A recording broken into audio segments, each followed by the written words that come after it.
Assalamualaikum warahmatullahi wabarakatuh.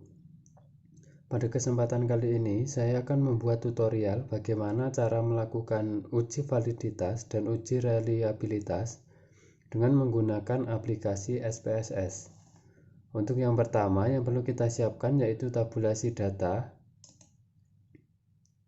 Ini merupakan tabulasi data yang sudah saya input di Microsoft Excel. Ini sebagai contoh saja, ini saya menggunakan 100 responden. Kemudian kita copy semua.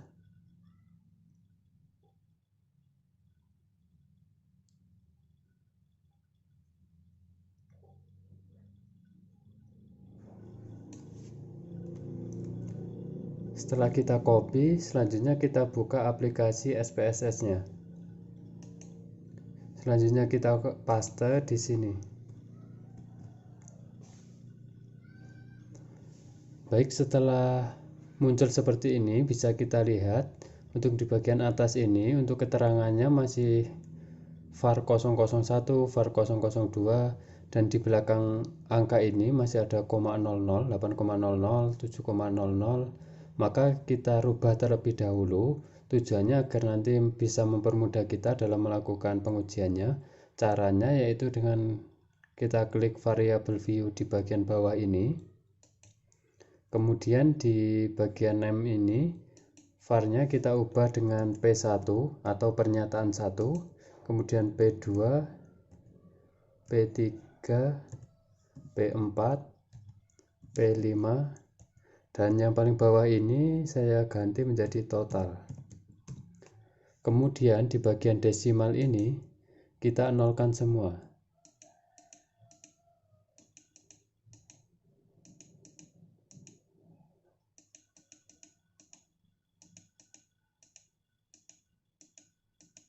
Kalau sudah seperti ini, kita kembali lagi ke data view. Maka tampilannya sudah berubah seperti ini ya teman-teman. Kemudian untuk yang pertama kali saya akan melakukan uji validitas. Caranya yaitu dengan kita klik di Analyze, kemudian Correlate, kemudian kita klik Bivariate. Kalau sudah seperti ini, semua ini kita Ctrl A, kita pindahkan di kotak sebelah kanan ini.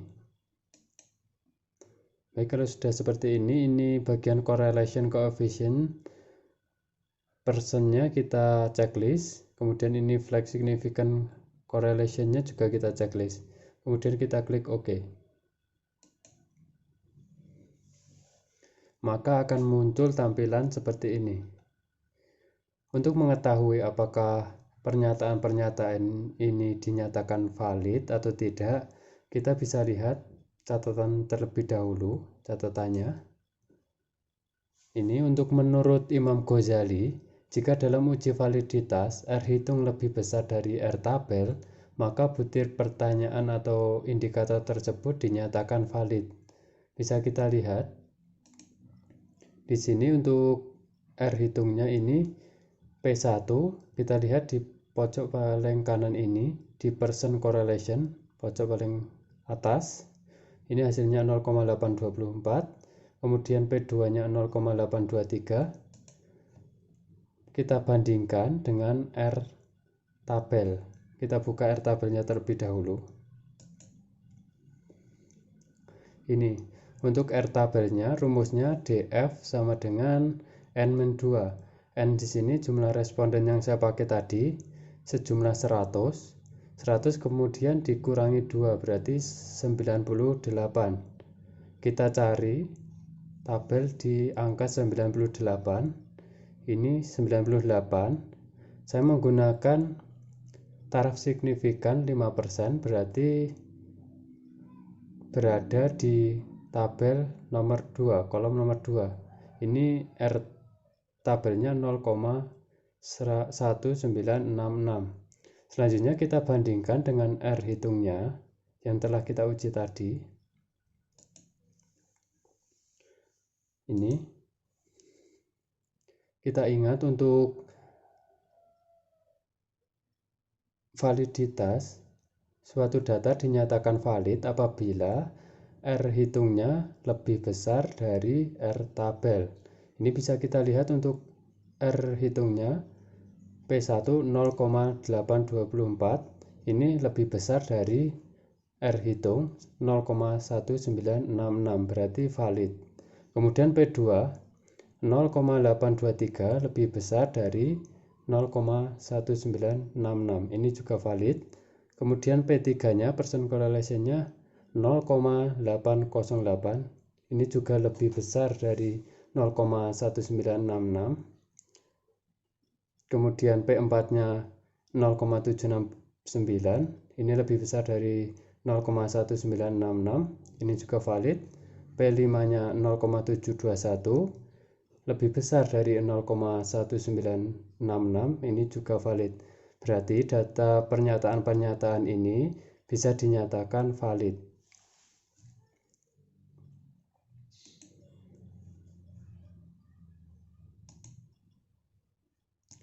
Kemudian setelah kita melakukan uji validitas tadi, selanjutnya saya akan melakukan uji reliabilitas. Caranya yaitu dengan analyze, kemudian scale, reliability analysis.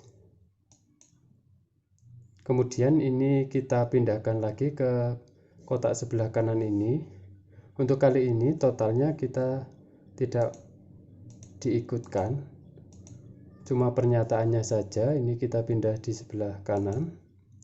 Kemudian di bagian statistik ini kita klik, kita checklist di bagian scale if item delete, kita checklist, kemudian continue. Untuk modelnya ini alpha ya teman-teman. Kemudian kita klik OK. Maka akan muncul seperti ini yang kita lihat di bagian tabel reliability statistik. Apakah data ini bisa dinyatakan reliable? Kita lihat lagi catatannya. Ini untuk uji reliabilitas. Menurut Imam Ghazali, suatu variabel dikatakan reliable apabila memberikan nilai cronbet alpanya lebih dari 0,60. Kita bandingkan. Ini hasil cronbet alpanya.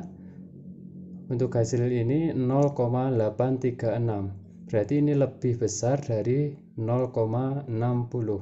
Berarti ini bisa dinyatakan data ini reliable.